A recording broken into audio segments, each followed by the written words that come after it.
and welcome to episode 13 of the Backdoor podcast. We've got TJ at D'Angelo with a 1 instead of a L. Um, we got Nelson at Nelson Espinal, and special guest Kyle Hartwick, right? That's how you say it, right? Yep. Okay. I think it is a glorious day. I don't care if it is crap here in Southern California. It is absolutely amazing because me and Jamie and, well, TJ too, we're all right, and Byron is gone. um, Kyle, let's first get your thoughts on the whole, I guess, just the weight and everything. Well, I guess with the weight, I kind of understand it just because I think they were trying to. I think the Lakers as an organization are in a bit of a mess right now. They don't have a lot of direction, and so they were trying to figure out if they wanted to stay with the coach that brought them the 2 worst seasons in Lakers history, which would be an idiotic idea, or if they were willing to move on to a new coach. And that's why I think we're seeing all of these potential candidates out right now, is because they're not really ruling anyone out. If you remember the last time there was a coaching vacancy for the Lakers, there was 3 names that they put out there. Now there's like 20, and it's everybody that you can possibly imagine. So I think they wanted to wait until they got a list compiled, maybe after talking to Byron a little bit, seeing what he had to say. Mostly, though, I'm relieved I got to declare victory on my change.org petition to get him fired. And so basically it's just a happy day in Lakers Nation, as Magic Johnson would say. Well, not as Magic said today because he's... Right. Of course. Oh, man. I just would love for him one time just to like, you know what? Everyone, you're right. He's not very good. But, I mean, they're friends, whatever. Nelson, you were the one that was the most worried out of everyone. And I think even the day before, or was it you who was messaging us like, why is he at the facility? Or was that a DM I was getting from someone else? That was me. That wasn't you? Okay. Yeah. Well, that was probably Nazir Lim. Yeah. Since you were the most worried, are you quite possibly the most relieved out of everyone? Quite possibly the most excited out of all you guys, because I also thought that they were going to keep him, which it was actually starting to. It wasn't just me. I thought it was just more like my gut feeling, but it turned out to be more like a good part of the Lakers Nation turned out to be more worried about this Byron thing than I expected, because I thought everyone was like, oh yeah, he's getting fired, and I knew he was going to get fired, and he had to get fired. If it wasn't going to be now, it'd probably be like halfway towards the season, because then they realized they made the mistake of giving him a chance to coach the team for half the year, which that would have been atrocious. That would have been okay. So moving on from that, I jumped out on my seat. I was so excited. I immediately started writing for Lakers Pulse. I got that post up as soon as I could. I even framed the tweet on my wall. You and Ryan Kellepire. Yeah, Kellepire. Or Kellepire. Funny. And it's just great to see that I can finally start to see how the front office is responding to all the negative criticism, and how they aren't just going to consider family. And I'm sure Jeannie wanted that, but it turned out that Mitch and Jim actually did have more power than all of us anticipated, and they made the right decision in firing Byron. Now, it's not all over yet, because there's still like the entire offseason left, and I stress that really because I'm saying we shouldn't get too overexcited that, okay, Byron is gone now, but what are they going to do from there? Are they going to hire the right coach? Are they going to hire Mark Jackson, which is going to be the same thing? Or are they going to hire the right coach? Are they going to hire Luke Walton? Will he be good? Will they pass up on Messina, who could turn out to be the next Popovich? We don't know that. Could they end up trying to wait too much on KD because they signed Kevin Ollie? There's just so many factors that we shouldn't claim victory, but this is clearly a small victory that all of us should rejoice in. I'm sorry. All of us should rejoice, and that sounds like we just like overrun a dictator or something. Well, I mean, he did cross his arms like one. Oh man, it's just so funny. TJ, what do you think? Yeah, it was just a good night last night. Sitting there trying to write my essay, which was due today for my literature class, and I had notifications on for Woj, and I saw that, and I immediately was like, hey, let me tweet something out real quick. So I tweeted it and then retweeted myself on Lakers Post, and everyone was like, no, stop lying, stop lying. So um, yeah, it's just I was just so happy when it happened. I didn't see it coming. I don't think anyone did last night, but it's just definitely good to actually have it happen finally. Yeah. I was about 2 seconds from starting a test that I had to take, and all of a sudden my phone is just going off in my hand, just like, what is going on? And then I look, and I think it was Ben Rosales had just woo, like, oh, what is going on? I just figured it was, just someone made a good tweet or something, and then I saw what it was. I'm like, hell yes. Hell yes. Yeah. And then I didn't even care how I did on the test. Yeah, I was like, this essay can hold off. It was like a 3,000 word essay, and I'm like, I'm at word 200. This can hold on real quick. I got done with the test, which took like 45 minutes, and my phone had, I think, 16 messages from you, TJ, Nelson, and Jamie. Mostly I had me, about probably. yeah, I think so. Like 20 mentions, and I think from all the notifications from Twitter, had something like 110. Like, yes, everyone is ecstatic. I'm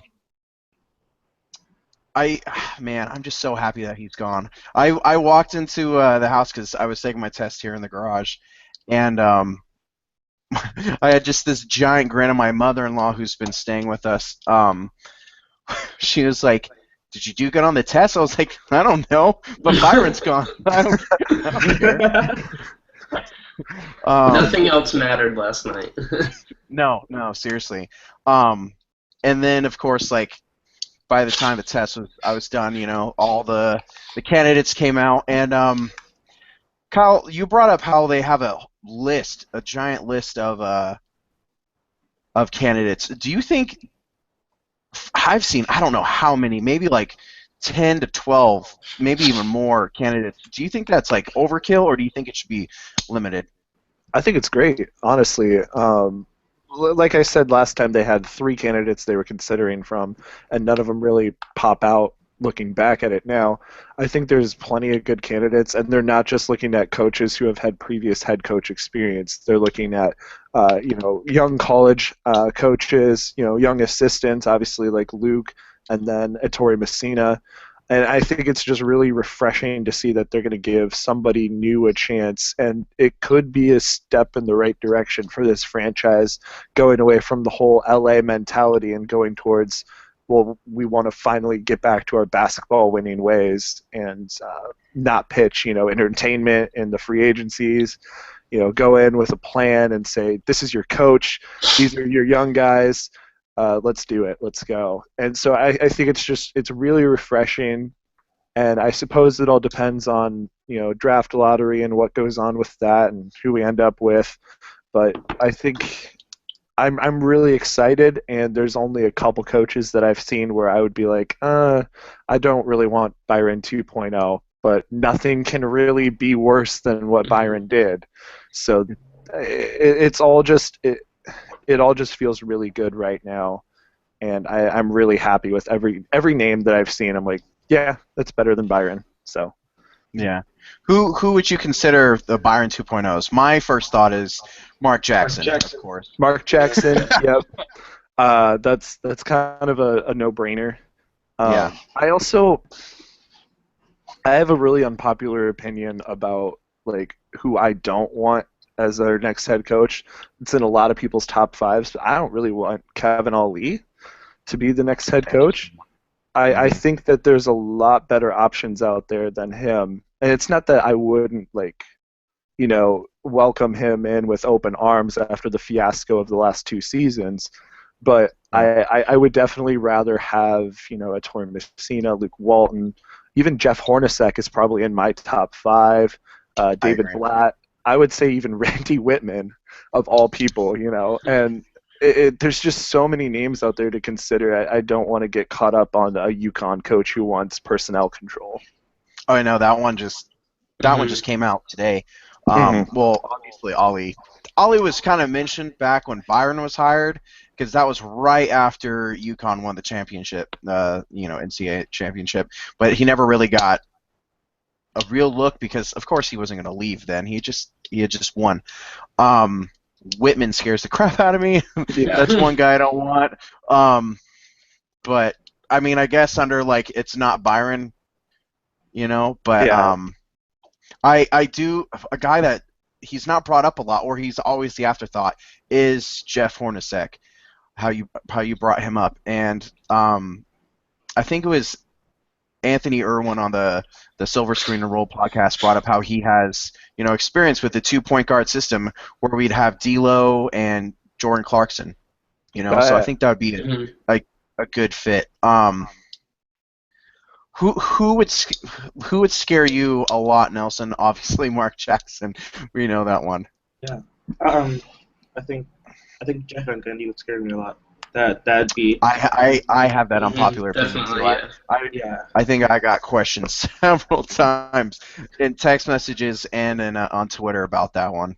Yeah, I think it's not just his time with Houston and Knicks, which you can have your own take on that, but it's more of, I think Ben Rosales said that he wants FO power, if I'm not mistaken, and I mean he does have the most experience out of all of them, so if you're looking for some experience on more of a, I guess you know what you're getting with them type of coach, then I think that he'd fit that bill.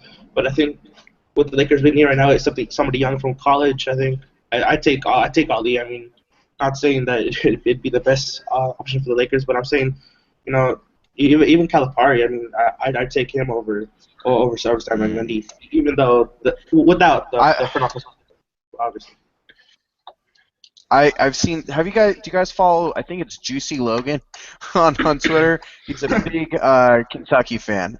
Oh my word! I'm gonna make sure I did. That's what his name actually is. He recommended Jay Wright before he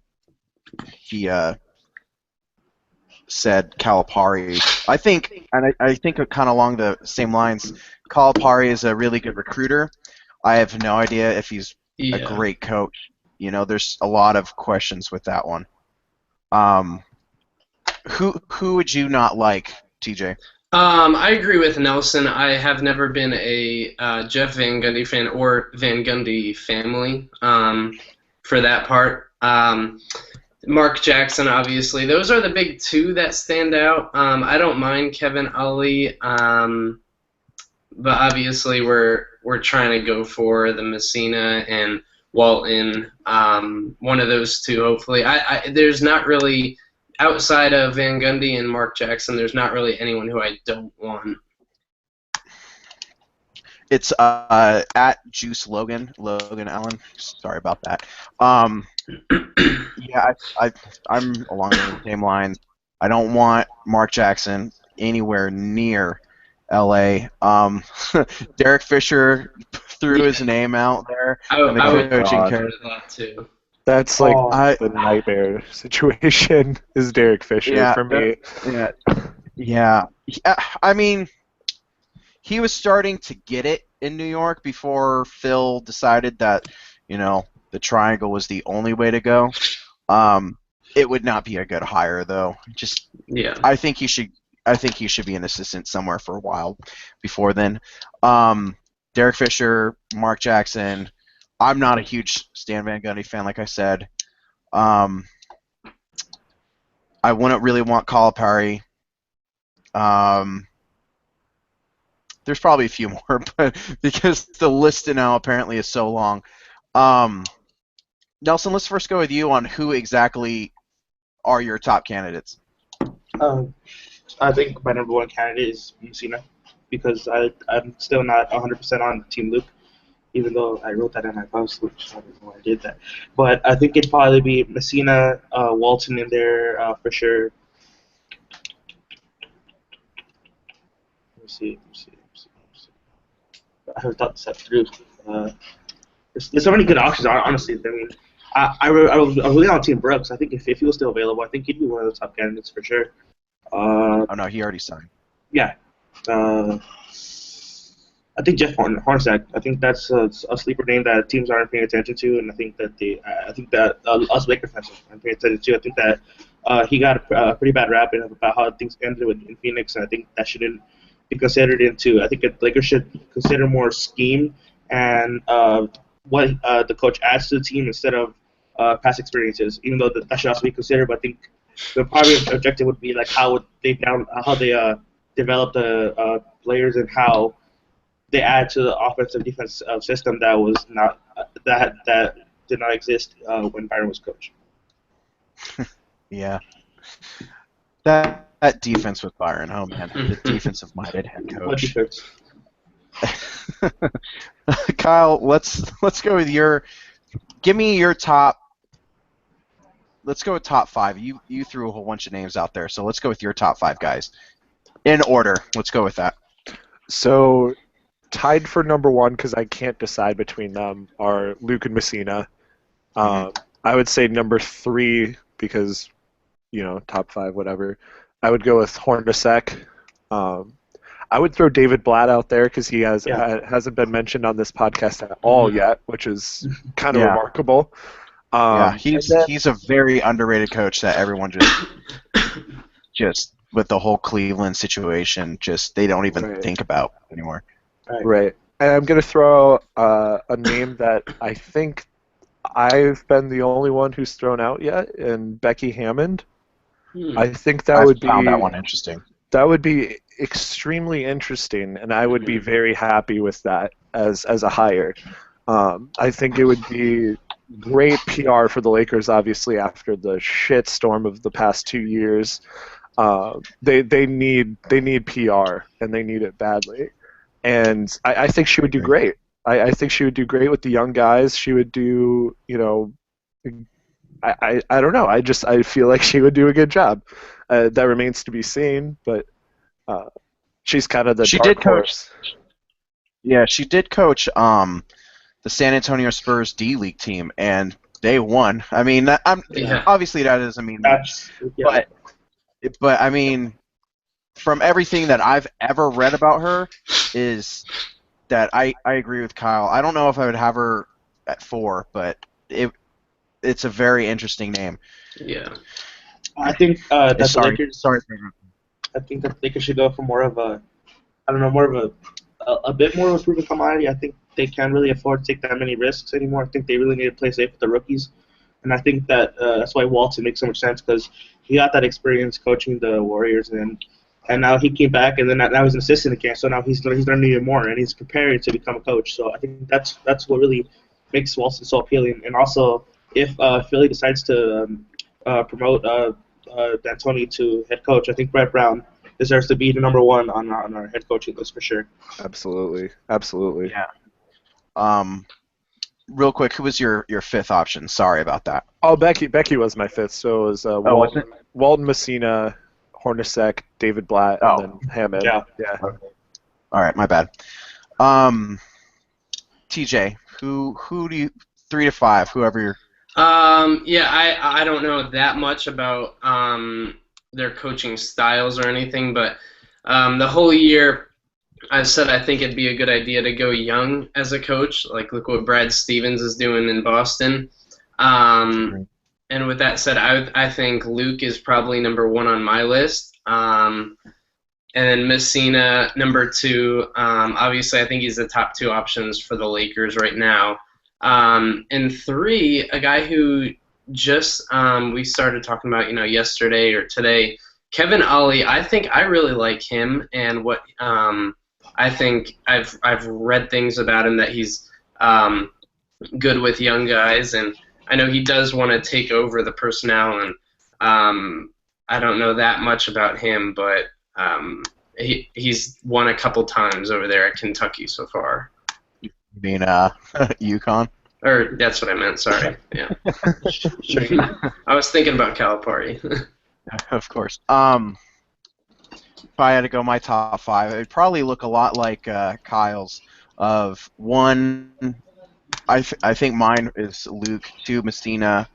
Um, I do have concerns about Messina. I know that he's gotten a lot of great tutelage underneath Pop, but one of my favorite interactions with is Dimpat7 on Twitter, and he's watched him while he was over in Europe, and he said that a lot of his offensive systems are archaic, at least back then, that they were just not great, that they won just because they just had more talent, and it wasn't because of him. I didn't obviously see, but it is a minor concern. I do still think he's my number 2 though.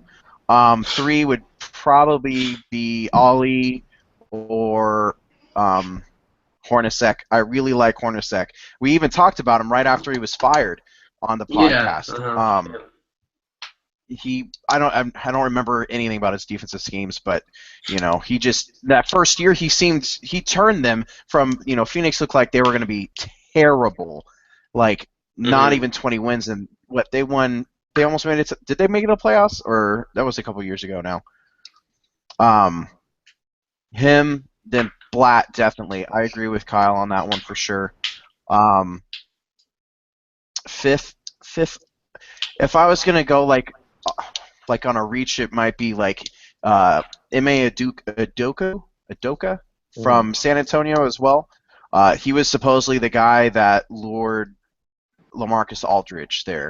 Now that's a whole different topic, but I mean, people seem to like him. So that, and maybe Dave Fizdale from Miami is a good option as well.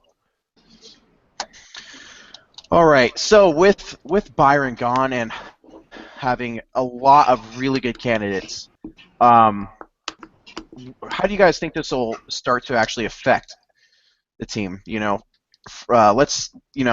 have no idea if we're going to keep the draft pick, so that's kind of a thing that we just need to wait to talk on. But free agency is coming up, so Kyle brought up about how this should be, it's something that we could look into, of how a coaching hire will actually affect free agency now that we aren't stuck with Byron. Let's go with you first, DJ. Can you just repeat that? Well, I wasn't really understanding the question. All right. How will free agency be affected by, Byron being gone? Yeah, I think hopefully it sounded like Mitch in his press conference today.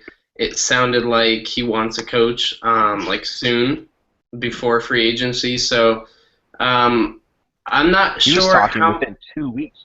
Yeah, he was talking before the lottery. Yeah. I'm not sure how it will affect it. I think definitely with Byron being gone, players are more inclined to come. But I'm not sure if I'm really not sure how the players are going to feel to certain coaches. We just don't know yet.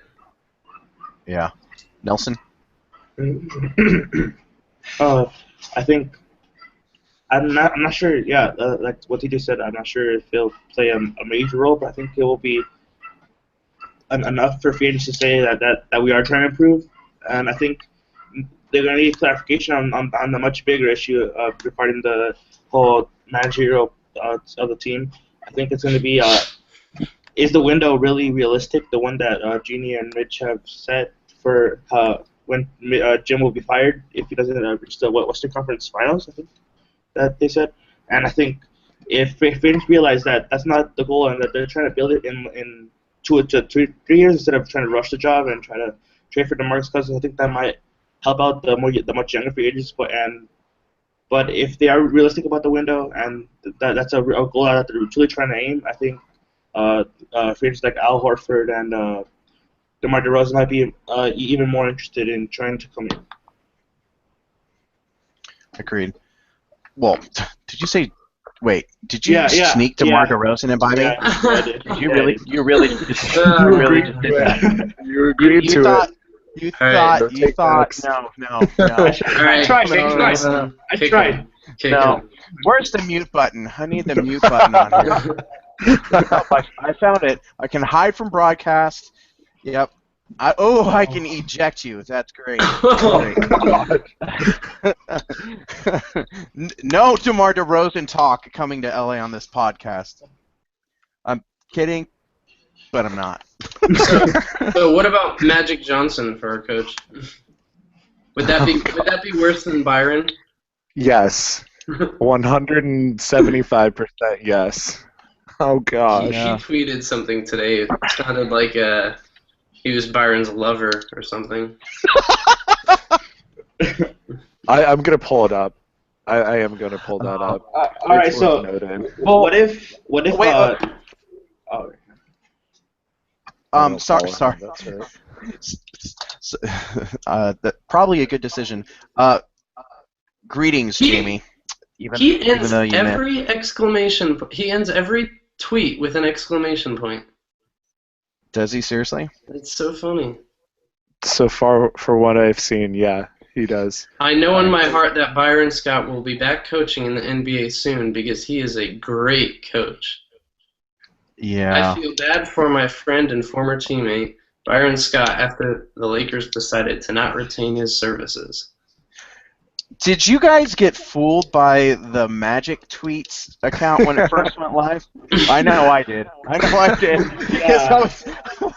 read that. Just like him. It does. I have no idea who Magic actually runs tweets, that, yeah. but it was just absolutely wonderful. I was All just like, exclamation points in this, I was this like, account. what the hell? And then someone's like, that's a parody account. I'm like, Listen oh to my this word. one. I have a conspiracy theory that it's probably Anthony Irwin.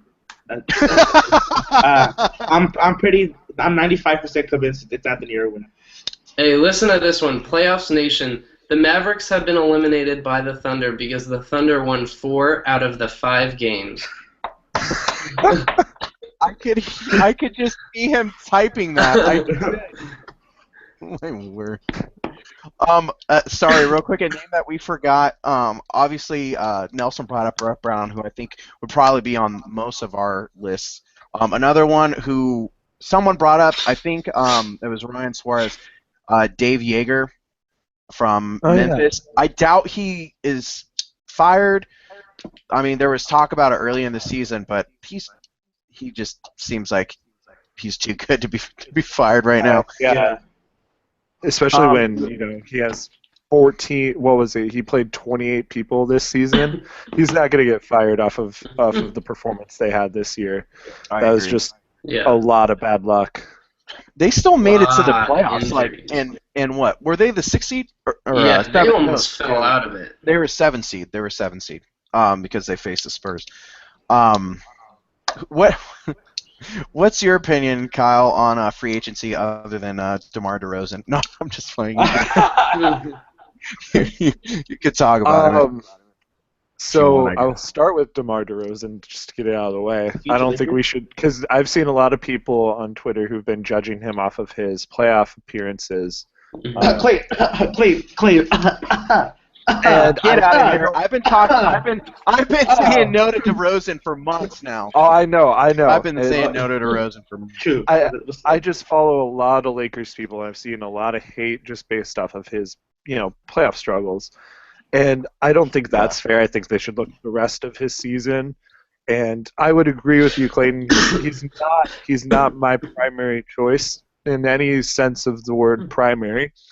And so, moving on from him, because I don't really like talking about him, I think that don't be afraid about if I yell or not. Okay, it'll be. He does that anyways. It doesn't matter. Right.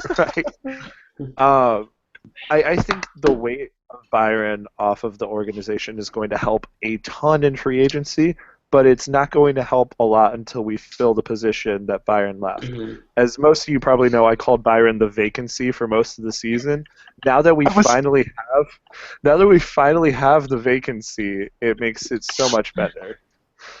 I forgot that was you.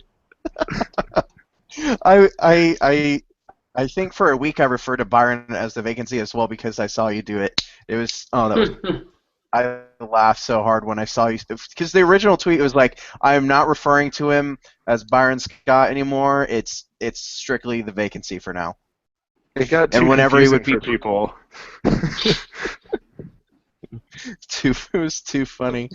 Um, I I agree with you. I don't think until we fill it, we have any idea how it's going to affect. And we gotta fill Um, someone for the to sit at the table for the draft lottery since we don't have our lucky Byron to give us a number 2 pick. Oh no, we're gonna I send Kobe. We're gonna send Kobe Yeah, without a do doubt. that. Let's send Magic. He'll let I've him been play live sleep. I've been saying I don't remember who I was messaging this with.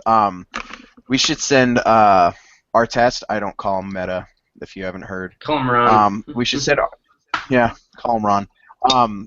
We should send Artest because he's walking out with the top overall pick. It's not going anywhere else.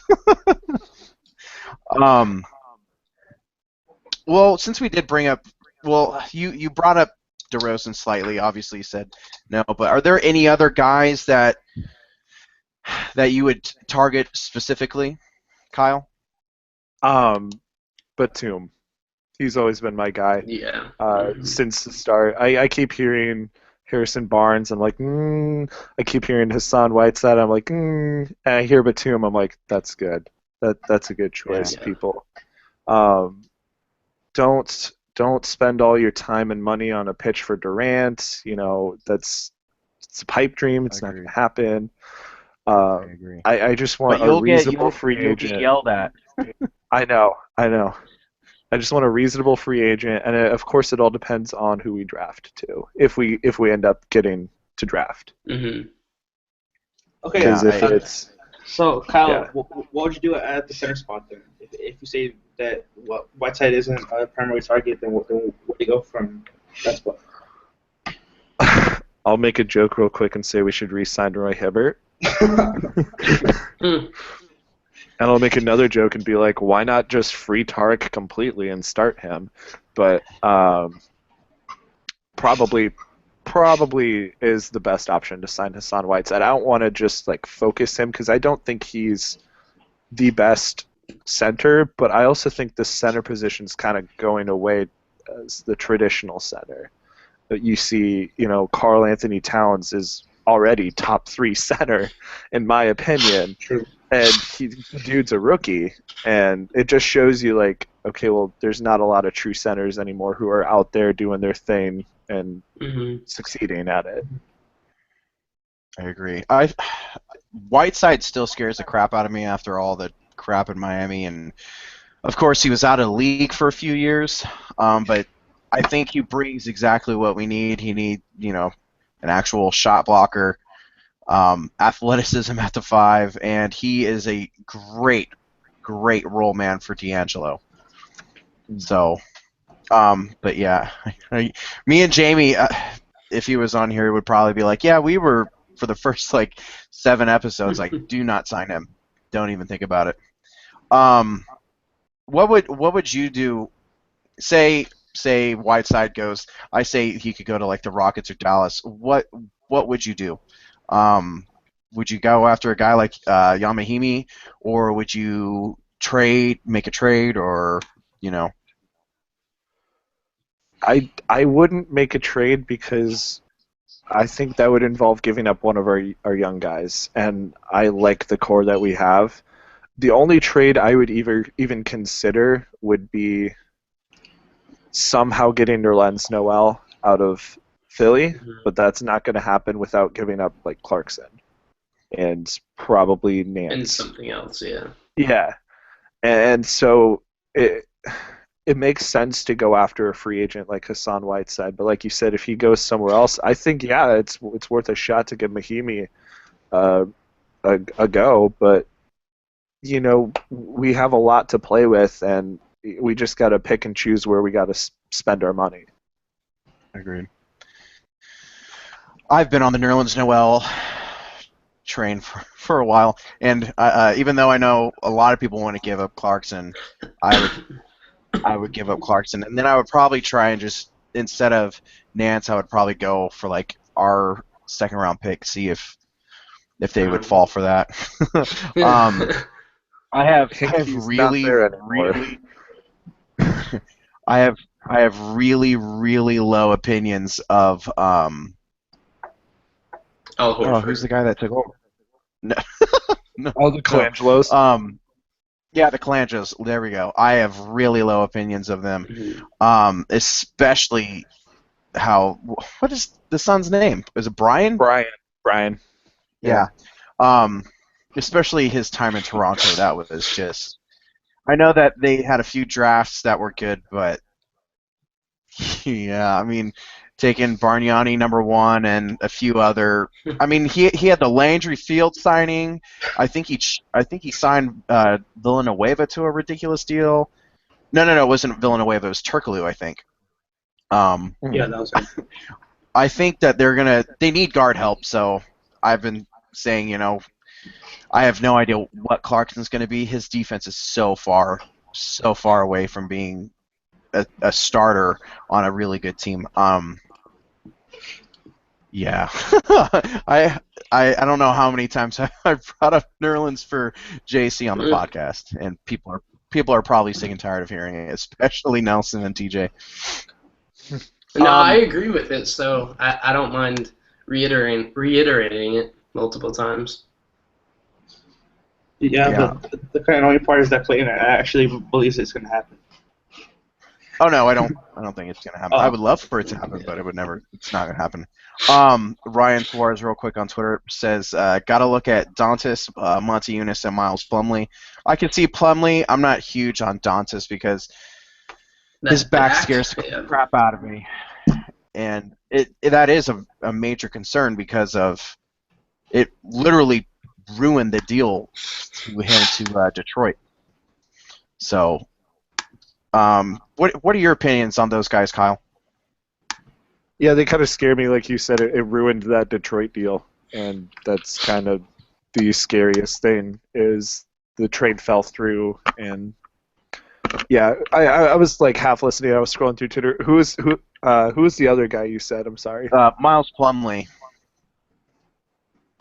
I'm not incredibly high on him at all, really. As a backup, I think he's good, but other than that, he can't be the starting center at all. Well, did he when after Milwaukee made their creek to point guard? Didn't they put Plumlee? I didn't pay attention. Well, Plumlee killed LA this year. He had like 6 alley-oops. Of course, the one good game of his career. Right. But it's against LA and our defense that was run by the defensive mastermind that was and is Byron Scott. And the defensive anchor of Roy Hibbert. Yeah. And the defensive guard that is known as Jordan Clarkson. Right. The tripping and falling of Roy Hibbert. Yeah. Did anyone ever want to do like a drinking game for how many times Roy Hibbert fell? Every time he's on the floor, you're gonna take a shot. He'd be drunk, like within the first quarter. Yeah, I thought about it one night, just jokingly, and I wasn't gonna actually do it, but I was like, I'm gonna count how many times he fell. Oh man, I think by the middle of the middle of the second quarter, I would have been just totally wasted. It was, I mean, just seriously, every time down, up. Roy. I mean, even Billy Mack was calling like up. There's Roy on the floor. Right. Again. I don't know if I ever told you guys this story or not, but when I set up the petition to get Byron fired, it was during the second game, that Kings game, if you guys remember. It was like a 30-point loss, and they had like 80-something points in the paint. I was extremely trashed while I made that petition. And I started sharing it, and then HP Basketball retweeted it. I'm like, my petition that I made while just incredibly drunk has blown up and I think it ended with like 1,400 signatures, which is just insane. Nice. So yeah, that'll happen when HP Basketball retweets you. Right. Also, when Snotty Trippin retweets you. Kobe hater. I love I him. I I love I Snotty.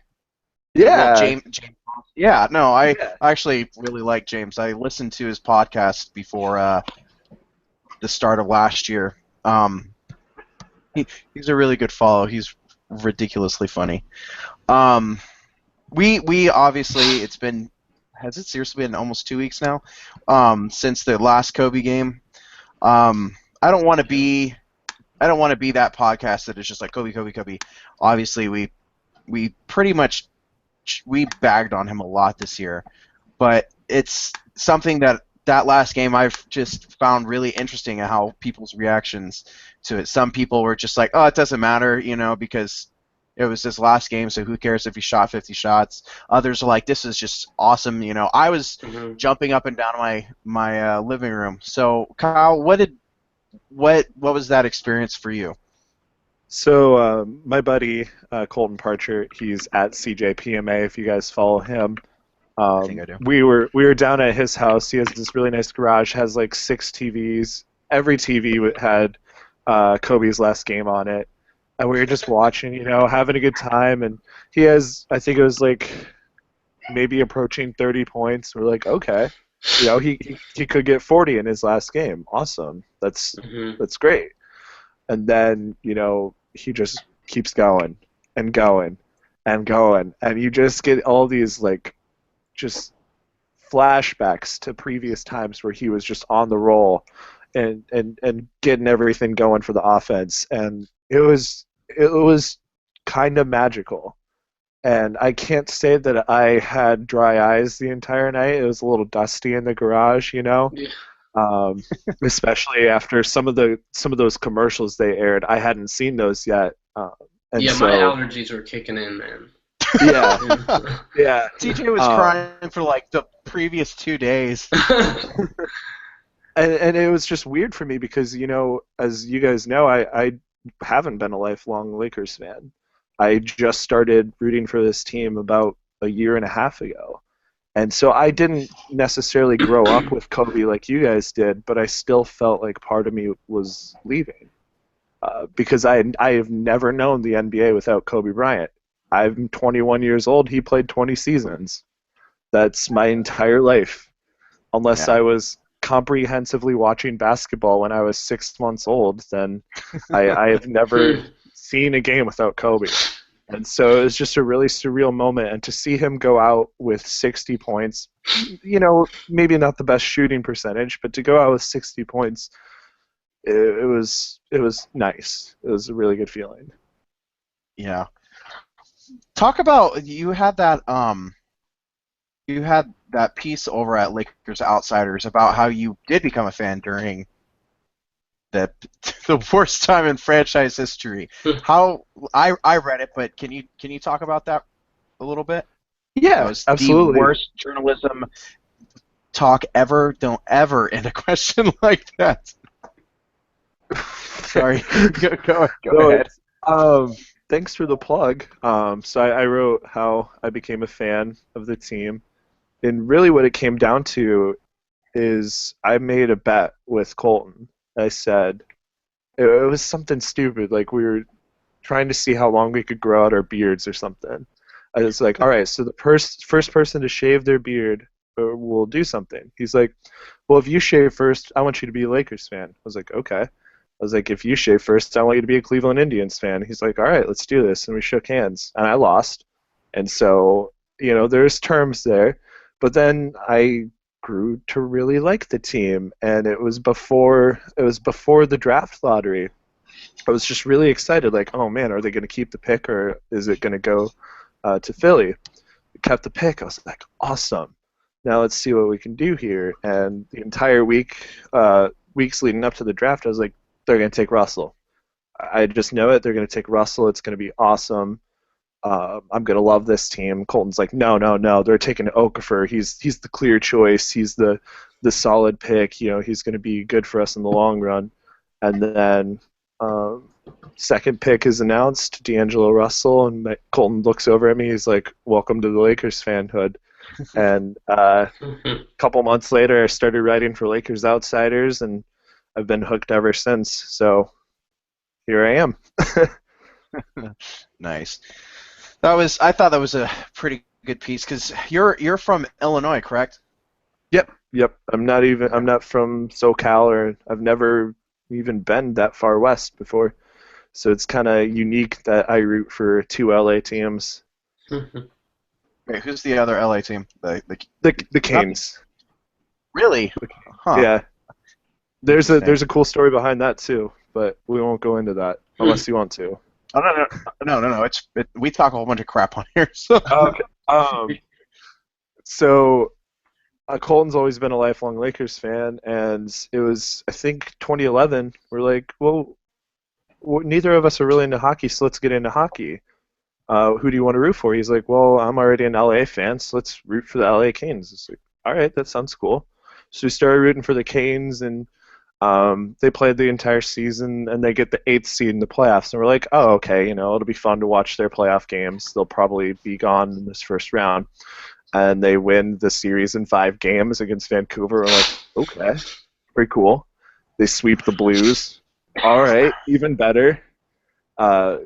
Get into the Stanley Cup final by beating the Coyotes, and then obviously they win. And ever since then, I've just been in love with that team and in love with hockey in general. So that's how I became a Kings fan in the best Kings season in franchise history. Funny. So yeah, you came. That's funny. from Fan the best while of they times were to the worst of times. Yeah. It's kind of like Harrison Fagan, how he started. He started Lakers Outsiders over there. He's now a Silver Screen and Roll. I think he's with you guys still as like an editor or whatever. Yep. How he's been covering the team for 3 years, the 3 worst years in franchise history. Yeah. I love when people tweet at him saying, it's your fault. Right. I think I've probably done it a few times too. TJ, did you get any questions over on Lakers Pulse? Yep, let me pull those up real quick. And no, Jamie, stop being a... Yeah, we should not steal Rambus from the net. Yeah.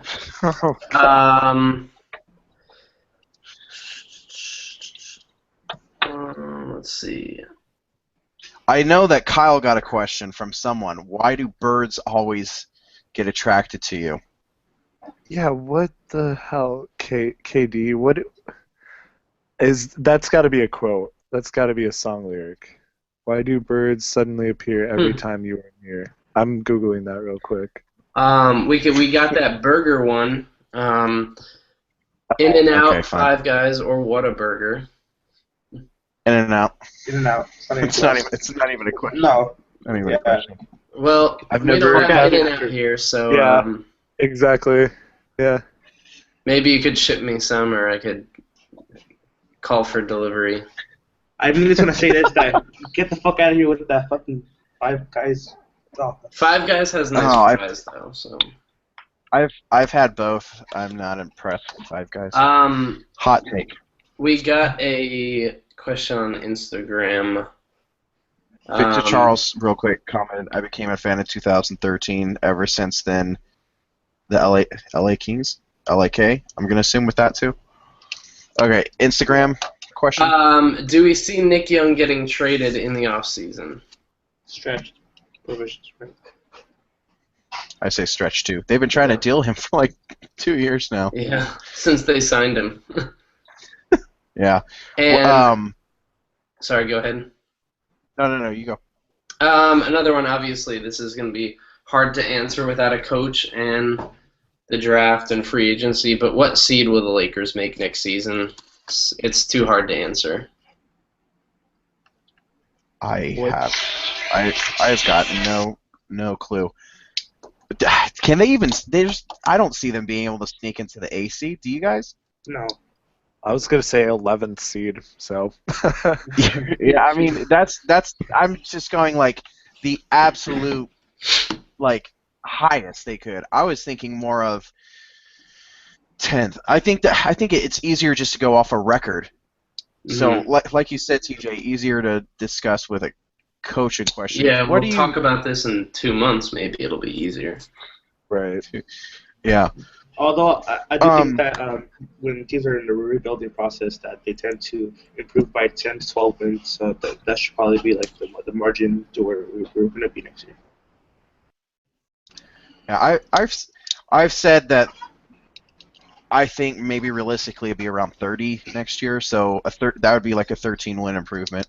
Um, if I know that sounds complicated. Um, I gave my prediction this year of 36 and 46, and I thought that was extremely generous. And I thought they'd be close to that, but man, I was wrong. yeah, if everything were to perfectly go well, I'd say 36 to 37 wins. But that would have to be with the development of all the guys, and that would have to be with good signings, and obviously the coach getting, well off the ground. I think even if we did manage to somehow get in a miracle, manage to get KD, I don't think that we're going to improve that much our first year. I agree. What about you, Kyle? Talking next season, probably I'd say as low as 27. I still think we can manage to get 10 better games, from this season to next season, even just with Byron being gone. Like, if that's the only thing that changes, 10 more games. Yeah. Max for me, I think, is just under 500. So I won't say 40 and 42. I'll say 38 and 44 is my maximum for the Lakers, I think, next year. I could see that. It would I think you'd have to get Whiteside, and you'd probably have to get Batum, and you'd have to probably keep the draft pick. About the draft pick, who I don't do you pay attention a lot to the draft? Me and Nelson are huge into it, which I think we've talked about it a lot on here. But I don't know if I've seen you discuss it a lot. Do you have a preference of who you would go with? I'm operating under the assumption that we're going to lose the pick, just because I think it's the easier course, and I think if I were Mitch and I were there on draft night and they're like, all right, you got the number 2 pick, who you taking? And let's say for some weird reason Philly chooses someone that's not Ben Simmons or Brandon Ingram. So they're both still on the board. I choose Brandon Ingram. I'm a Ingram guy, and I don't even know so much as if I'm an Ingram guy as I am a Simmons downer. I think you and I have actually had a conversation about this. It's not that I don't like him; it's just I don't like his fit. Yeah, that's my only thing. So what about Bender at 3? Do you have him there? Or Yeah. Who do you have? Yeah. Yeah, for sure. I think if for some strange reason Brandon Ingram is not on the board and Ben Simmons is, then you take Simmons and worry about fit later. But then Bender, yeah.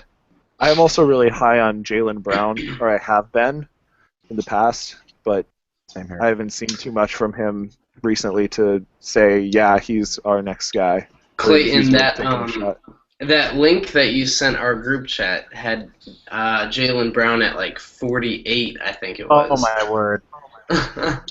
Oh my word. Okay. So I have a ton of different notifications from people, right? Like I have Woj, of course. I have LP, Lakers Outsiders. I've got, Silver Screen and Roll. I've got Ben Rosales.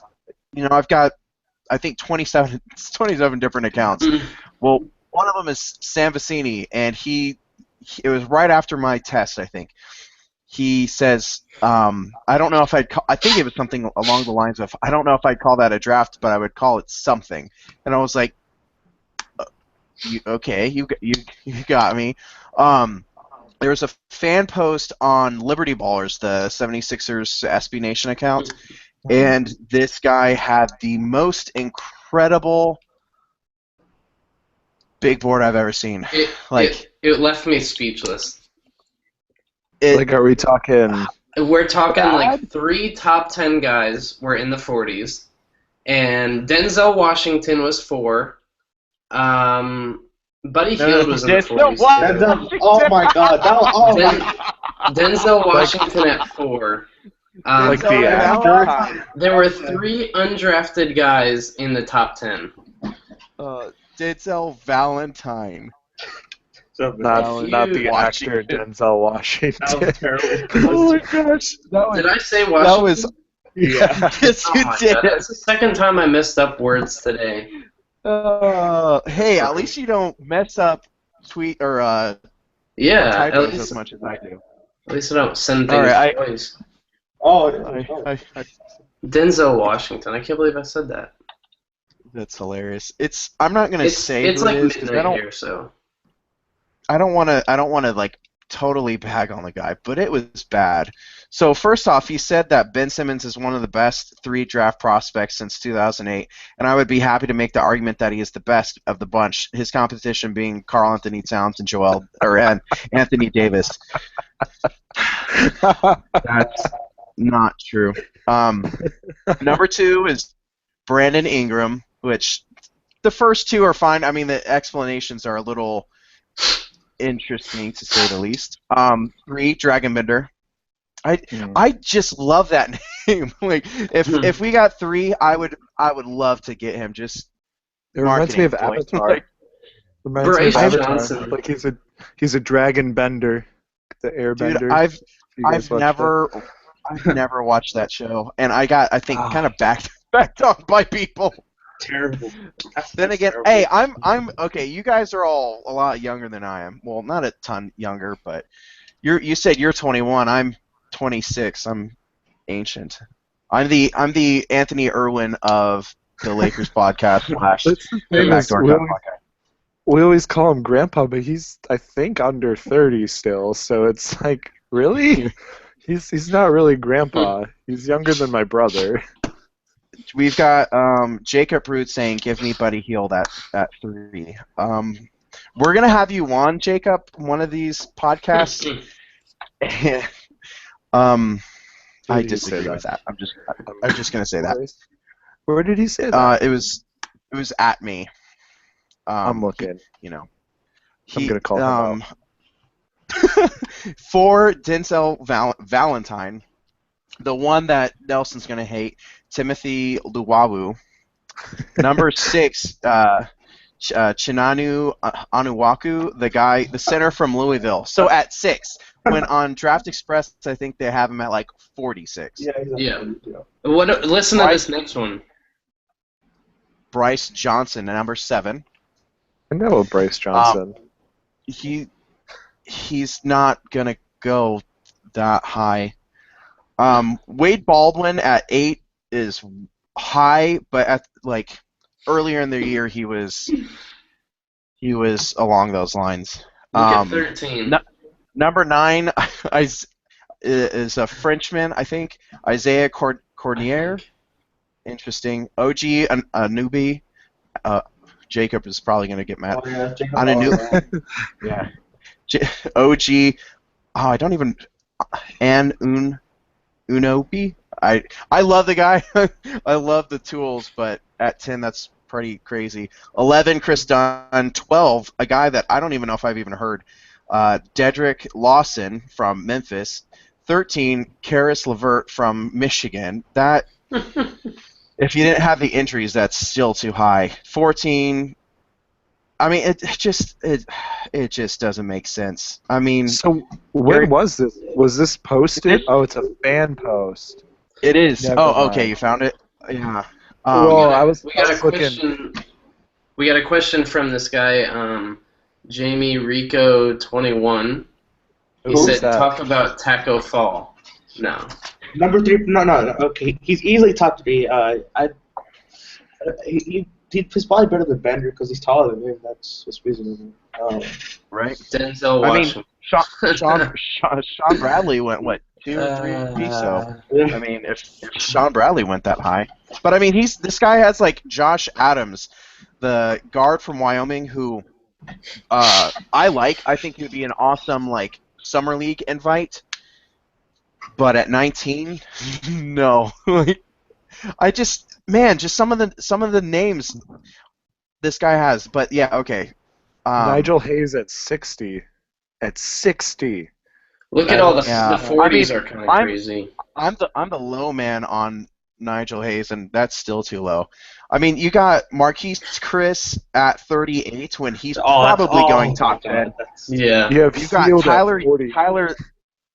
Ulis at 39 when he's probably going between 14 and 19. And this guy says he thought that he was going to be a good defender, and then he watched it and he's awful. And I'm like, from everything I've ever read, he's a really good defender. Tell you this? Yeah. Oh yeah, he was the one that was usually guarding the better guard. Jamal Murray couldn't step up, so he had to take it on. There you go. Jaylen Brown and Jamal Murray, 40 and 42. Oh, that's terrible. Oh, come on. Yeah. Henry Ellenson, 44. Demontis Sabonis at 45. I could go on. Buddy Hield, 40. I know. That's where I've been the one who has been talking crap about Buddy the most, I think, besides maybe Nelson, and 48. That's just stupid. Like, I mean. Oh, Kay Felder. Have you seen him? Have you ever heard of him? Yeah. He's 5'9". Extremely fast, like fastest guy in the nation. Demetrius Jackson, who's probably going 10 to 14. They have him at 56. I mean, just some of it. It's just, and he didn't even have Melo. I don't even think he had Melo Trimble. No, rated. that's him. Off the board. Yeah.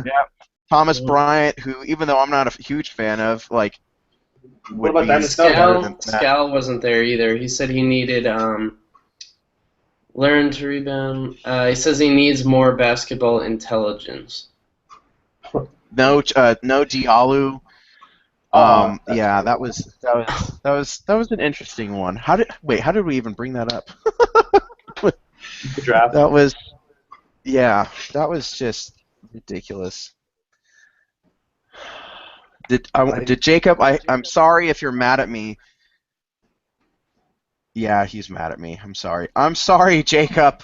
I'm sorry. Fuck Buddy. Hashtag fuck Buddy. I gotta say it. Gosh. Abby, Jacob, come on. I have a sailor's mouth outside of the podcast, but man, Nelson, I don't even want to know how bad yours is. Yeah, it's really bad. Thank you, Bishop. D Bishop 1987 shaking his head at Jacob. I'm sorry, Jacob, but I can't do it. I can't. Man, that was funny. Do you have a preference at 32? I know that's kind of like overlooked a lot by a lot of Lakers fans since, you know, the pick is still protected and high. But is there a certain guy that you favor at 32? I'll be honest, I haven't even looked at it.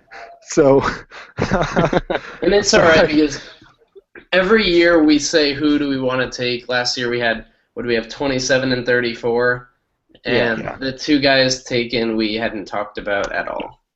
And they're awesome. At least Nance is. I mean, Brown's. No, but before the draft, we hadn't talked about them at all. We had brought up other names. Well, Brown was brought up by quite a few people. Yeah, Nance was being brought up too, but it was a flip. I think they had Nance going at second round. Yeah. What were you saying, Kyle? Sorry. When Nance got drafted, I literally said, who? And then I watched, a bunch of highlights. I was like, oh, okay, that's who. I was pretty impressed, and then obviously he came in, he worked hard, and hell, he's part of the rotation, I think, now. Like, I don't want him to leave. Laker for life, let's do it. I was at the draft, and he got drafted, and my dad said, I wonder if he has a dad named Larry Nance.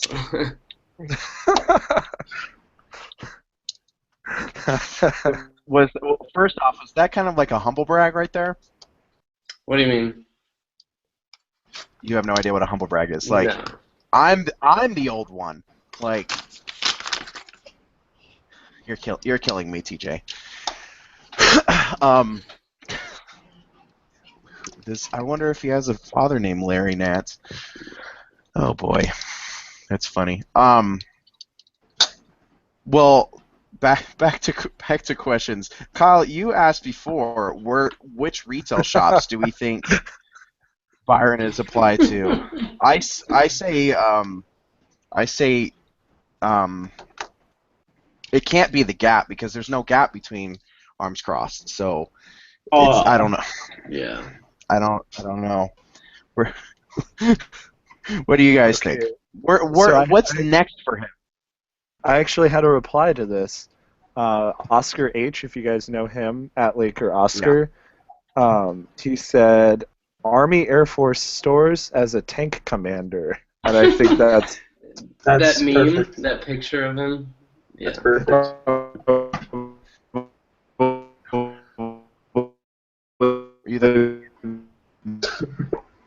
Am I the one that's lagging? I think it's Kyle. I think that is Kyle. no. You there, Kyle? Yes. All right, There we yeah, go. there he is. We just missed you for a few seconds there. Okay. I don't know what you guys missed, but I think he'd be good at sharper image too. I feel like he'd hit his stride there. That'd be a good one. Grant Goldberg, he's over at Lakers Outsiders too, right, Kyle? Yeah. Who will tell all the players that they need to man up now that Byron is gone? Still Byron. TJ? Yeah, Byron will get in there somehow. Yeah. I'm gonna say Worthy, of course. Did you guys wait?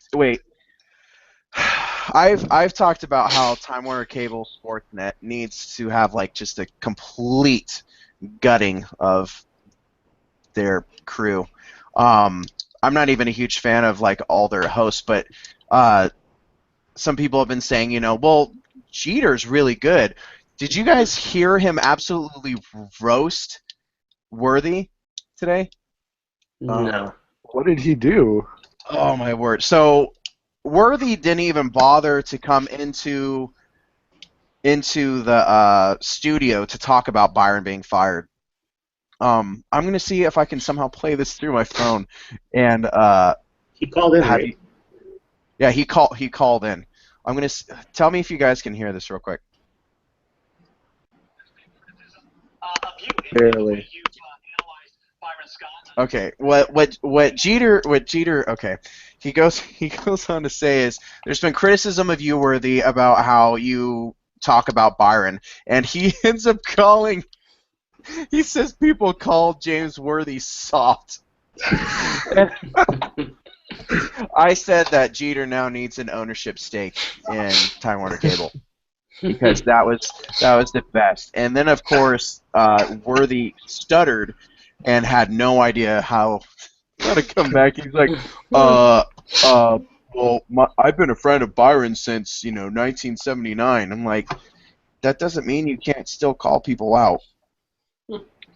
Oh my word, that question. I know that I had another question. TJ, I thought you had another one. Is there any more? Let me check. I don't think so. I had more, but I have a new phone, and apparently it didn't make it on there. Did you have anything else you wanted to talk about, Kyle?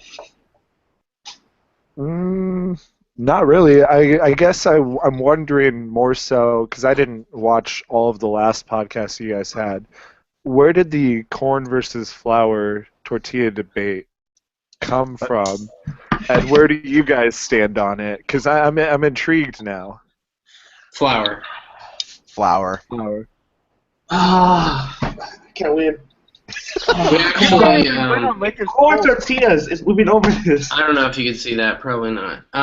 We did a poll on Lakers Pulse, and 300. It's our pinned tweet. 340 votes, and Flour's up 62%.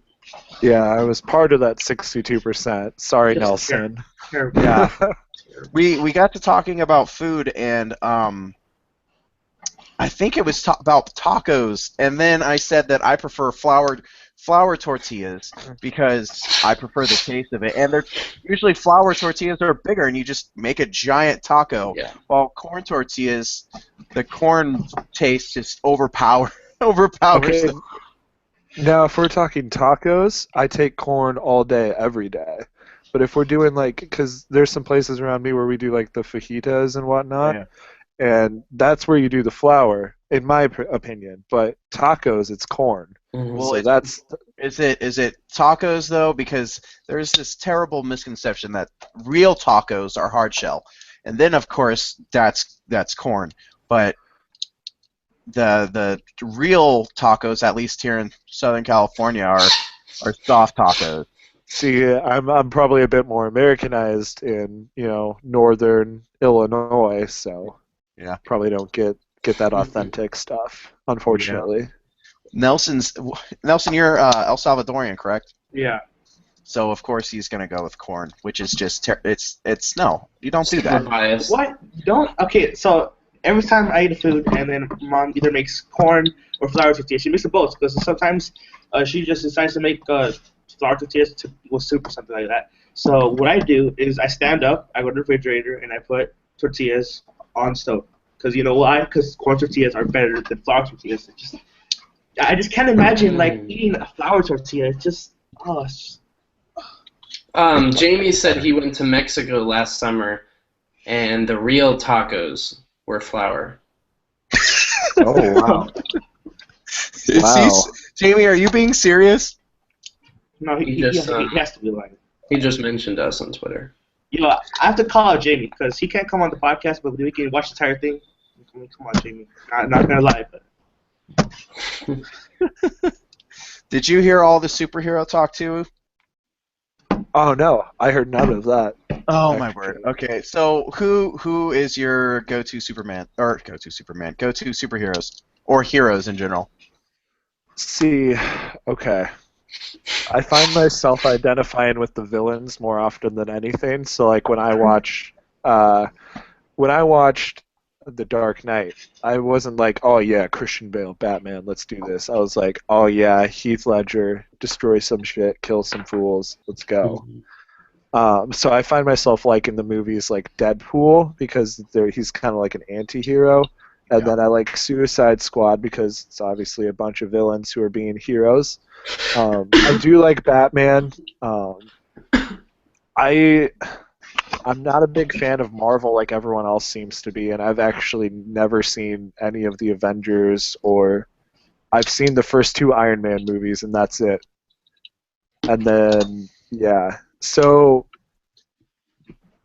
I'm not the guy to ask, but probably Batman would be my go-to thing. Yes. That's I mine haven't too. I think that's Nelson's too. Yeah. Oh, for sure. It's not even close.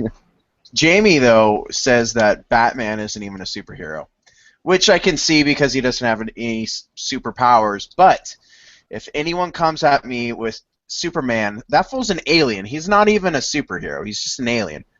So don't at me, okay, people. And I'm gonna give reasons why Batman is a superhero. He has the mind of a freaking genius. He planned all the technological devices that he invented. And I mean, what hero would ever try to jump off buildings and literally zip line across the freaking city, beating evil, insane jokers and beating whatever else he freaking beats? I mean, come on! Like I just started watching the original Batman TV series, the one from 2004. I mean, it's just freaking great. He's the best. I mean, it's not even close. Jamie is 100% serious that it is flour tortillas in Mexico. And he also just said, we're running wild tonight. He's going to create his own podcast with Jacob Rude, and they're going to fire back at us. Oh, okay. At me, Jacob. Okay. Come on, I'm ready. Okay. Batman is not trash, Jamie. At least I guess I can agree though with the Deadpool. The day that we were talking about it, I was wearing a Deadpool shirt. Great. I have my sister's boyfriend loves Deadpool, and got me into him before the movie. People, yes, I'm a hipster. I'm not really. I'm not a hipster. Um, we had a ton of crazy questions last time. You missed it. You missed a lot. Then if you didn't even get to hear the superhero one. Yeah, Um, yeah. Yeah, our podcasts obviously run really long. Yeah, I was almost falling asleep last time. It was like 1:30 here. Yeah, that's. Yeah. I think that's when I tried watching it. I was trying to watch it live. I was like, man, it's so late. I'm so tired. Yeah. Yep. Well, it worked out great because that was our best podcast yet. It's got like Perfect. 226 views, so that was awesome. Thanks to everyone that watched. Do you guys have anything else? I know it's past midnight there in Florida, and what is it, 11 in Yep. Illinois? Yeah. So, Man unless up, you guys... Man up. Hold on. We have to stay on while they do their non-basketball questions for. Are they doing their own podcast right now? Because he just tweeted from Lakers Pulse, or was that you? Drew Hernandez No, says that was not Superman Giving for Someone life. Else. No. Not Superman for life. And then if Justin 21 or LAL 21 asks me with Captain America, Block him. No. you were supposed to be deactivated, Justin, until Byron was fired. All right, so I think this is a question that has come up a lot, and I think we didn't really answer it directly. Out of all the candidates for the job of obviously being the head coach, which of them will we think will become by the end of the process? So like So back to basketball. Oh my word! You're like throwing me off now. Like by the end of the coaching search, who will turn out to be the coach in your opinion? Luke Walton.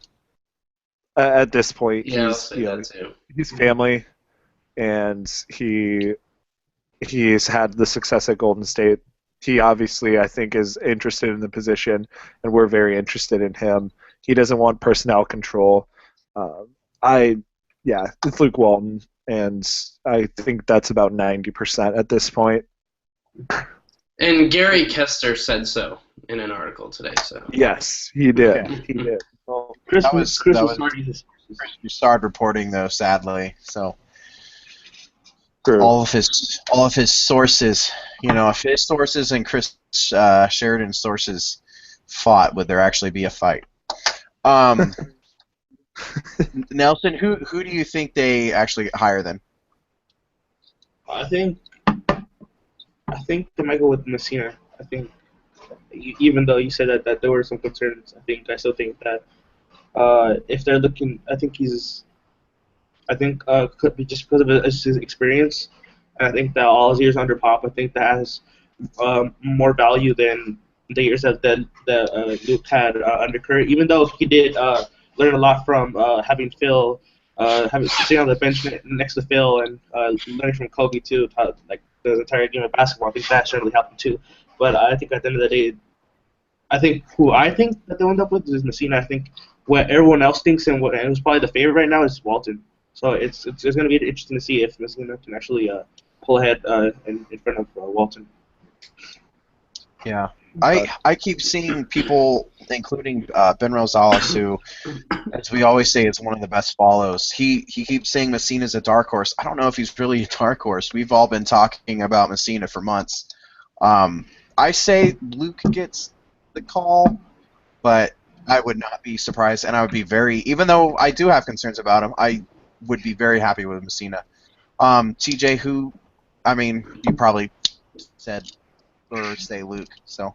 Yeah, I think right? Luke as well. I think Warriors play tomorrow. I think after the Warriors hopefully beat the Rockets in Game 5, I think the Lakers gotta low-key talk to Luke and have a conversation. Maybe they already have, but we're really hoping it is Luke. Yeah. I just got a question. If you're ready to, whenever you're ready to wrap. Hani from Lakers Outsiders or at BlissBlog, as I like to say. Big little student section. What is life? That's it. Well, it's What not is life? Superman, That's it. so that's Yep. for sure. Batman It's is life. definitely not Superman. Batman. Batman is life. You answer that question first, Kyle. Shrek is life. Shrek Oh. is love. Yeah, you had to go down there, didn't you? I did have to go there. I'm sorry. That was just too perfect. And I will answer him. You have another one? Me? Yeah. Oh, I don't know. No. I thought you said, and I'm gonna answer him. So, all right. What is life to you, Nelson? Ben Simmons.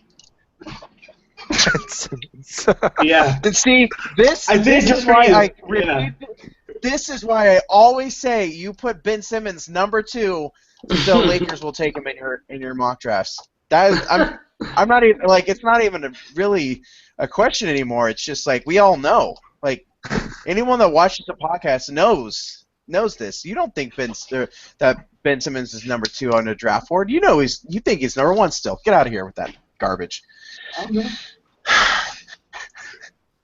guess also have- it's Why do you like trash superheroes from Drew Hernandez? Why? And I really like Drew because Drew does good photoshops and he wants to join LP, which he probably will. And I mean, why not hate on Batman? Why do people hate on Batman? I don't understand. He's like the most likable hero out of all of them. I mean, he's so dark but he also has like a light side to him that he shows like ever so often. I mean, haters. Ben Simmons is the Dark Knight. Ben Simmons is a wannabe Superman, which means he's trash. Hater. Hater. Oh, I see how it is. I see how it's framed.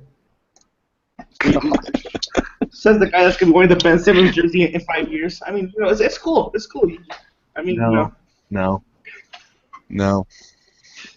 All right. What is according? Okay, is it Honey or is it Hani? Hani. Hani. Okay, I always Yeah. mispronounce it. At least, yeah, I believe so.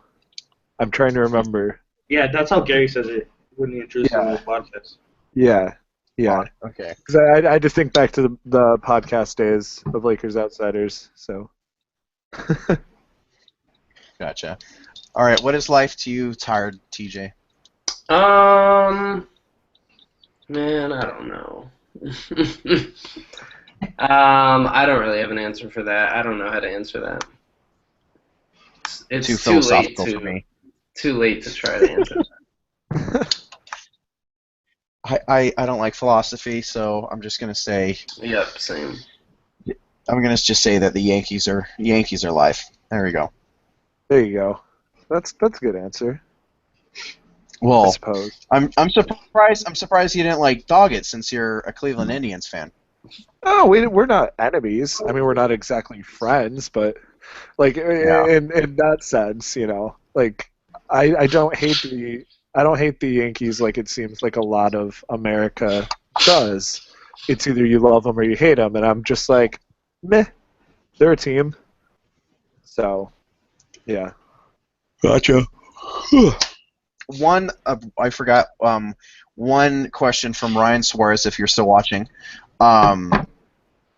Who is a free agent that you would target that isn't a big name? Like no KD, obviously, no Whiteside, no garbage DeRozan. Who? Give me like a B-level guy, and then someone like a lottery ticket that you would take a risk on. Let's go with you, Kyle, first. No, gosh, no! Don't do me first. Okay, all right. We'll go with TJ. Oh God. No, not the top. So we talked about this in our last podcast. What about like a Mike Conley? Or is that too? I think that's too big a name. He's chronically underrated, and he gave like huge sense to everyone that he was coming back to Memphis Yeah. yesterday or today. Ooh. All right. I want Bays back. I've been calling that one for months. Bazemore. Yeah. I'm looking through the list right now because I just want to cover everything with free agency just in one fell swoop, so I don't get asked this a billion times in the next 2 months. Yeah. What do you think about Courtney Lee? I wouldn't hate that. I mean, obviously a backup, he'd be solid. The guy that I've been thinking. You go, Kyle. Sorry. I just saw Al Jefferson. I'm like, meh. That's not horrible. Like, it's not going to be a game changer or anything. It's not going to be a game changer. He probably end up being the starter, and I can't deal with that. I can't deal with. I can't deal with him. He's like the future Jaleel Okafor. That's mean. That's mean. It's true though. It's true. Well, I mean, yeah. So, what about Jeremy Lin? Jeremy Lin. He does have a player option. I wouldn't mind him coming off the bench. Let Lin Sands come back. As the player, I wouldn't mind Lin coming back. As his stands, I would hate that. I wasn't even like, I've been a Laker fan since like '99 when I was like 9 years old.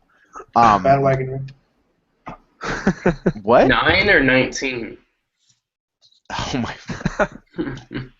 Thanks. That's like terrible. But I didn't get huge into the Lakers for like the last decade until about a year and a half ago, and so I missed most of the Jeremy Lin stands, and I think it was actually Jacob Rude who brought up he would just randomly tweet or like quote tweet or retweet something this huge Lin stan would say, and it just, people really think that guy's like a possible superstar. He just never got the chance, apparently. I don't. Every time that D'Angelo has a bad game, you know they're gonna come out and say Jeremy Lin should be starting. Yeah. I mean, I caught it at the end of last year, really, and man, they were like psycho. Like, I couldn't believe how some people's opinions of one guy is just massively inflated compared to others. But was there anyone else you got, Kyle? You said Bazemore. That was a good one. I've been saying that for a while. I saw Steve Blake on the list. I just wanted to bring him up for a second. Another Instagram question, our third one. What are the chances of getting DeMar DeRozan? 100%. Tapping. 7%. Declare and die. I'm scared. I don't even know what to say. I have a good question that's not DeRozan related. Drew Hernandez just got into writing/blogging. How is it like after a few months and/or years? And so I guess we could all just kind of share our experiences on how we got into it and kind of developed our talents, whatnot. That's a good one. Yeah. I'll let you guys go first. Okay. No. Let the rookie go first. Let the 16-year-old rookie go first. Okay, that's good. Okay, so it actually started when the Lakers got the number 2 pick, and then I started going on Twitter and I started following some blogs. My first follow was actually Forum Gold and Blue, and of course at the time I thought that bloggers were like this big major thing that I could probably never get into, but then I realized, I think it was a picture of his daughter, and that's when I realized that, I mean, like, he's just like another normal person that's a big fan of the Lakers. That's when I realized that, I can do this too. So then I, with no experience at all, applied to Lakers Pulse when they were hiring over the summer. and I I didn't make the I was just about to say hiring. that. Yeah. Shout out to Jamie. But no, they chose someone else or whatever, and then I started making my own blog, Lakers Nation blog, .wordpress.com. In case you guys want to go check it out. And then That's a great name. I wonder where you got that from. yeah. Well, they were one of the first accounts that I followed, so I didn't really know much about I think Twitter. that's like the entry level for pretty much everyone Yeah. because they've just got such a mass following. And then you believe everything they write, and then you realize that they steal everything. Shots fired. Anyways, after writing for my blog for like 2 or 3 months, then Lakers Pulse wanted more writers, so then I applied again, and this time I got the thing, and I was determined to become the best writer on the site. So I started. My first post was actually my Roy Hibbert piece, breaking him down, and at the time Jimmy was a big Roy Hibbert fan, so I thought it didn't make sense. So I wrote about him, and then I fell in love with the entire aspect of writing about the Lakers, and then being able to one day become media, become press, ask questions, have sit-down interviews with players. I've always been a big basketball fan, so I think it'd only be right if I become a journalist one of these days. So that's where I am now, co-editor of Lakers Pulse. So. Very nice. Do you want to go next, Kyle? Yeah, I'll go. So my entry into this whole website writing, I guess, because I've been working on a book series for almost a year and a half now with my best friend. We're writing like a fantasy book series, but I wanted to do more because what I've learned is, a good writer reads and writes constantly. You can't ever stop. And so I wanted to work on my stuff, and I applied to Lakers Outsiders, and Gary sent me a lovely email back asking for a sample piece, and I wrote the sample piece, and luckily that was never published because it was kind of garbage. But they decided that they saw a lot of potential in my writing, and I wrote my first piece on, I believe it was D'Angelo Russell's injury in summer league, where he kind of rolled his ankle or whatever, and we were a little concerned about it. Wrote about how everyone needed to calm down. A lot of people liked it. And then I kind of broke through. My first piece after that was making guesses on who was going to make the roster. And I was wrong about half of it, but that article got the most views that I've ever gotten on anything. And I just decided, all right, well, I want to do more. Opened up my own website. Got started on that. The rest is kind of history. That's how Laconic Mnemonic got started, and yeah, it's just kind of an addiction. What does that mean? What's that? What is Laconic Mnemonic? What is? I'm missing something, obviously. Okay, so it's basically nonsense words, but I'll Google both definitions here real quick for you. Laconic is using very few words in a style of writing, and then mnemonic is like a mnemonic device. So like a device such as a pattern of letters, ideas, and associations that assist in remembering something. So it's basically nonsense, but it's our nonsense, and it rhymes, and it's fun. Yeah. But if anyone watching hasn't followed Kyle's site, it is awesome. I have still yet to buy Witcher, unfortunately. Trash. Oh. Yeah, that's right, Kyle. Trash. Oh boy, I know we've been into this before. We're not going to do this right now. You were the one that wrote the review on it, correct? Or did all there's like 3 or 4 of you, isn't there? At the time, there was only 3 of us, and all 3 of us did it. Now we've expanded to, I believe, 12 writers, which includes Jamie Rico as well. He's written something. Harrison Fagan has written for the site. A couple of my friends that you guys wouldn't know. I believe Hani and Grant and Ty all have access to the site. They haven't written anything yet, though. But yeah, we're trying to expand. If any of you guys want to write, by all means, write for our site.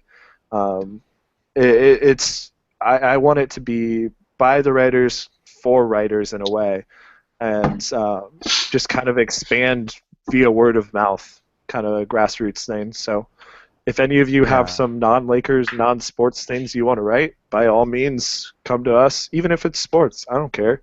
We'll accept anything, and really no restrictions. You can cuss as much as you want. You can do whatever. So. It's a very good site, and I have which are in my box, but my wife put it into the save for later. So Oh, she Yeah. put it in the trash can, right where it falls. Oh, man. terrible. You're terrible. Ugh.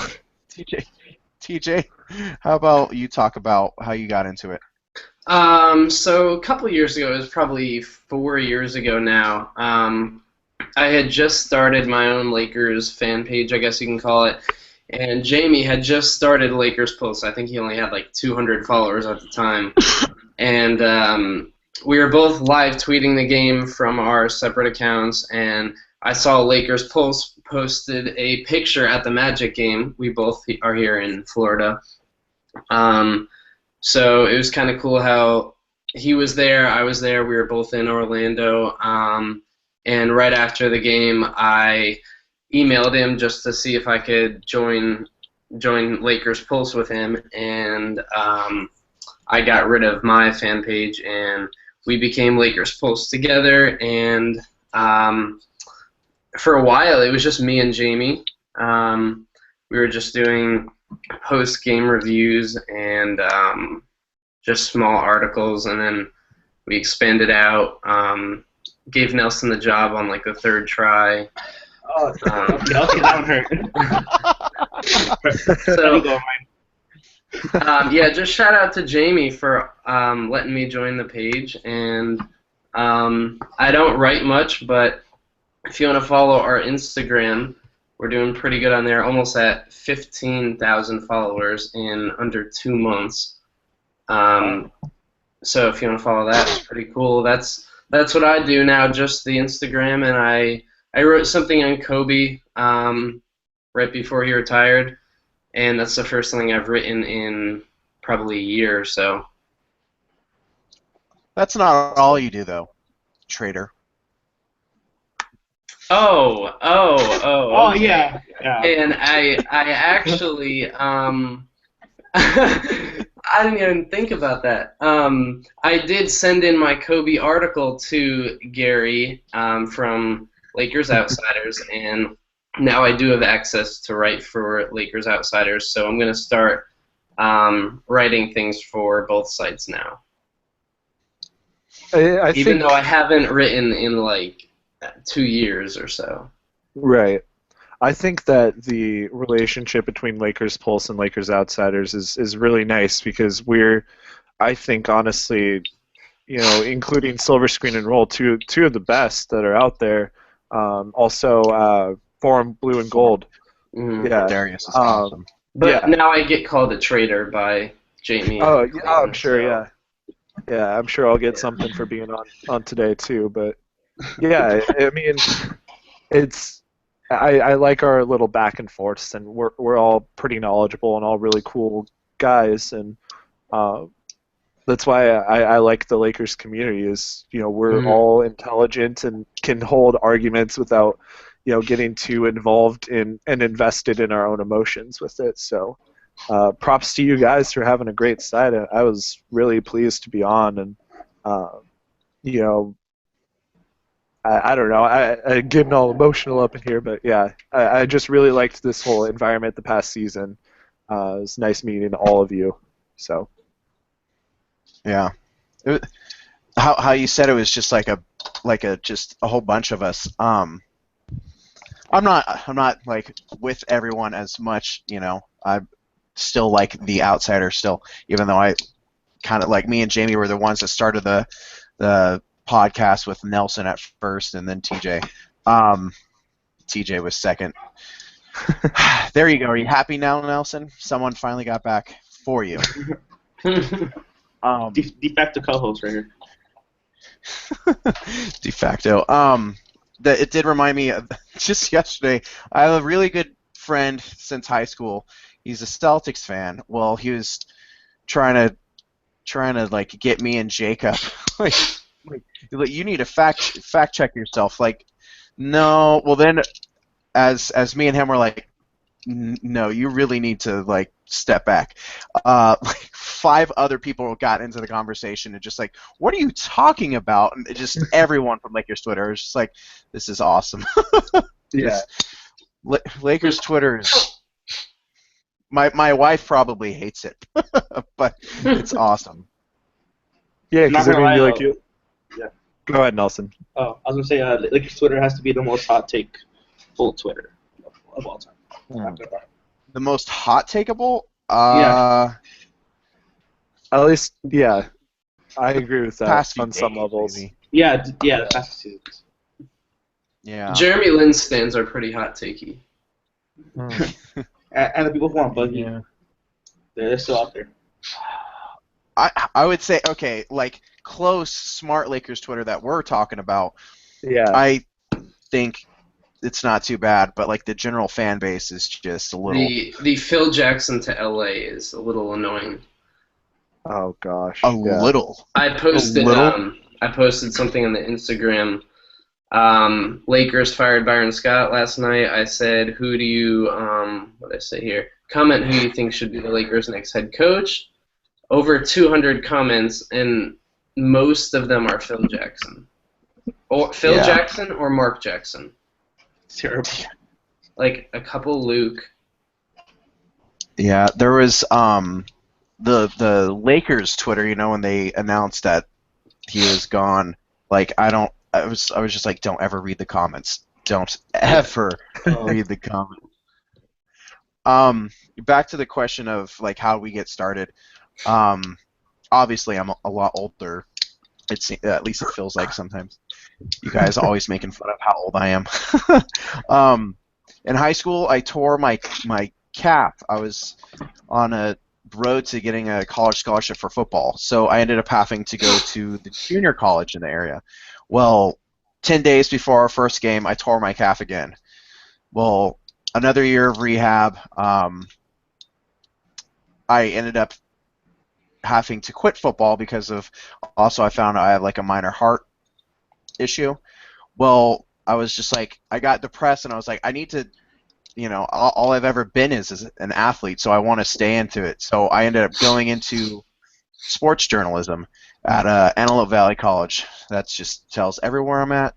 And yes, I don't like living here either. But my my journalism advisor was awesome, and the first day of class, you know, you do like a little how would you do an introduction to this? Well, I had never written anything for journalism, and English writing, you know, English literature writing is very different.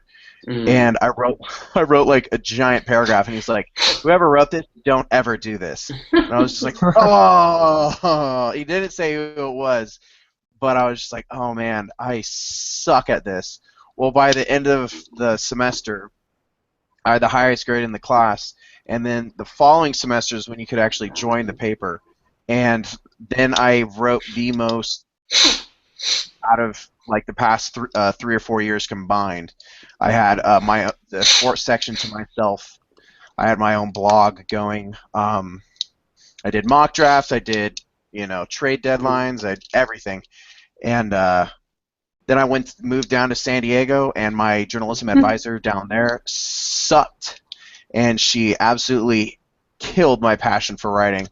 And then last year, I would say around March, my Celtics buddy that I was talking about, me and him started writing, and it was doing pretty good. But then my wife had our first child, and I was going to school, so I did not have time to write.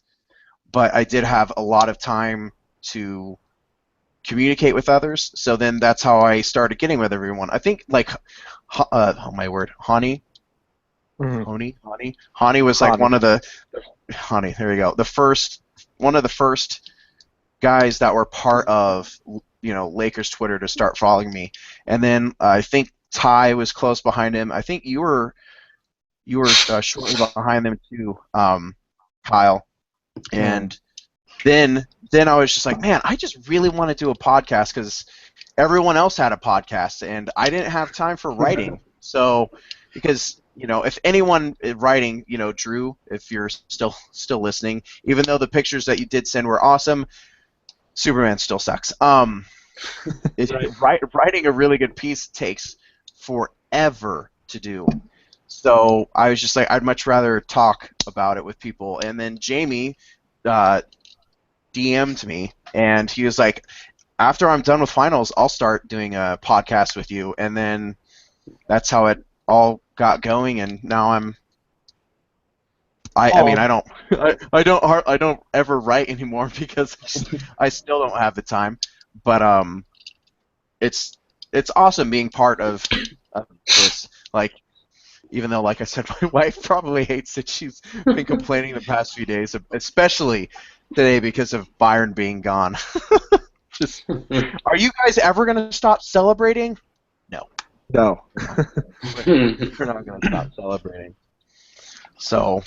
Also, as a rookie writer, I'm gonna give a Des some advice and say that that at the beginning may be rough. That you may not like your first writing pieces, but that you should keep striving forward, even if you or the community doesn't like your takes or doesn't like the way you write or has a certain opinion of your writing. They should keep writing and writing and writing and writing. That eventually you'll get on my level, and then you'll get on her phase level, and then you'll get on, then you go up from there. That's all I gotta say. Even if it takes you 2 or 3 tries, keep trying. Right. Nelson. And if you get ignored on the first email or whatever. I think it's funny because we don't really have requirements. I don't know why Jamie said no the first time. We're like, sure, you want to write? Oh, I'm sorry. I'm kind of hurt. Right now, but should I hold him? We're trying to mend up. Whatever. Nelson's crying. Doesn't matter. Oh, Jamie said something. What did he say? No, Nelson's gonna send us in a message later something very upset. Jamie, I did see that. Yeah, CP3 likely out for the playoffs with a broken finger. Bye Clippers. Oh man. So let's see. If they win tonight, they go up 3-2. Man, what a boring series that would be without Chris Paul, without Steph Curry if they play each other. Oh, that would even it for them though. That would be perfect. Yeah. Oh, the Warriors would demolish them.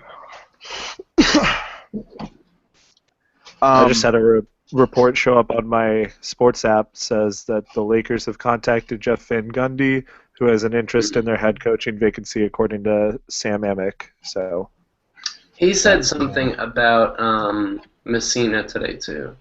Yeah. Messina would already, if he's not, I mean, his interview's probably done, but he was interviewing already today. So perfect. Yeah. Get him in.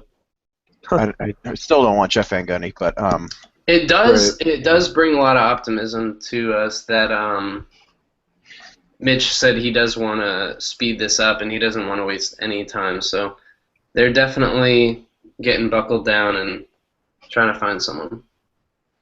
Yeah. Agreed.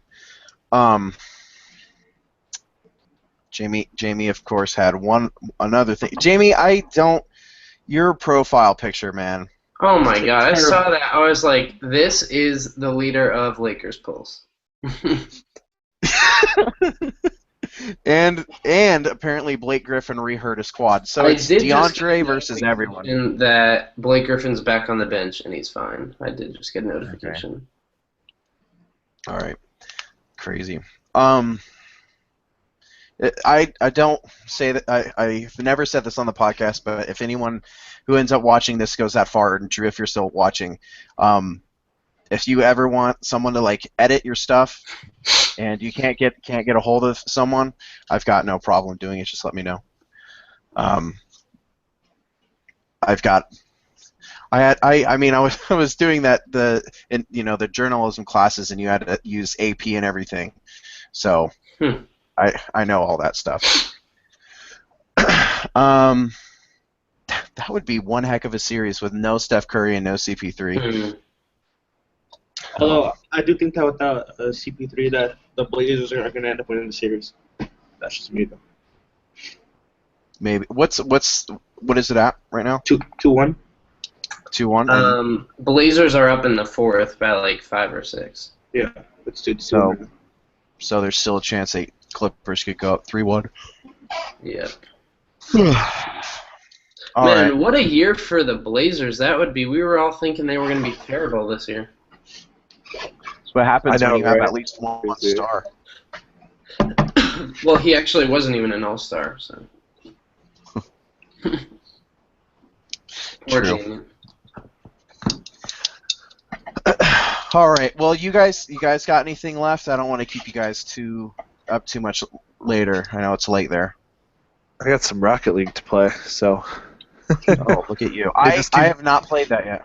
They just came out with basketball mode for it, so. What is Rocket League? I have no idea what that is. Car soccer. Yeah, They came out with a basketball mode? Yep, released it today. I haven't played it I yet. saw that. I was watching someone on Twitch a couple weeks ago play that. Yeah. Looks pretty Yeah. cool. It's really good. It's really good. All right, I'll have to download it, I guess. All right, you got Rocket League to go to, TJ. You probably have homework and No, I sleep. finished that. I'm gonna just watch the end of the Clippers game and then go to bed. And probably get drunk in that short time because Probably play Black Ops in the middle or something. our messaging group has been filled with Black Ops talk. I have yet to get it because I don't have time. I'm old. Yeah. Well, thanks, TJ. Thanks. And Nelson, does anyone have anything coming up? I have my Ben Simmons scouting report. Just released my Byron Ingram one today. Also have Byron piece coming up too. Probably my last one ever. So that's pretty exciting. You're still talking about Byron?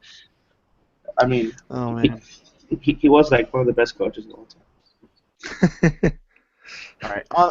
On that note, you guys have a great night. Thank you so much, Kyle, for joining us. It was awesome. Hope you want to join us again, even though we're not the Outsiders, and I'm sure they'll probably bag on you while you're playing Rocket League. So. I'm glad to be on, and I'll come on anytime you guys want me. So awesome. Yeah, it was nice talking to all you guys. Yeah, great talking to you. Not just on Twitter. All right. Nelson and TJ, I'm sure I'll probably have a message from one of you guys in the next 10 minutes. So, all right, fellas, you have a great night, and take a deep breath, everyone, and go take a nice drink because Byron is no longer here. It's happy days are here. All right, you guys have a great one. All right, see you later. Take care. Bye.